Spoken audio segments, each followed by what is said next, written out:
আগুন লাগছে মধ্যরাতে।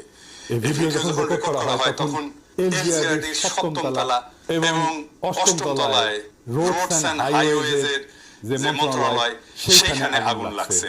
মাঝখানে একজন দমকল কর্মীকে ট্রাক চাপা দিছে, মারা গেছে শুনলাম। ঠিক কেন লাগলো এটা বলা মুশকিল।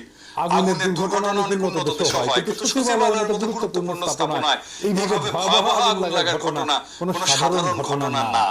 এখনো পর্যন্ত আগুন নিয়ন্ত্রণে আনা যায়নি। আমরা নজরে রাখতেছি কোনো ভিন্ন উদ্দেশ্য নিয়ে আগুন লাগানো হয়েছে কিনা তা আমরা জানতে পারবো। কি কি ক্ষতিগ্রস্ত হয়েছে সেটা দেখা। বিশেষ করে অর্থ পাচার বা দুর্নীতির ফাইল বা বিডিআর হত্যাকাণ্ড সংক্রান্ত ফাইলগুলো ক্ষতিগ্রস্ত হয়েছে কিনা তা আমরা জানতে পারবো। সাধারণত সকল গুরুত্বপূর্ণ নথির একাধিক কপি থাকে। অনেকে মনে করতেছেন যে সচিবালয়ে আগুন লাগিয়ে সব নথি নষ্ট করে দেওয়া যাবে।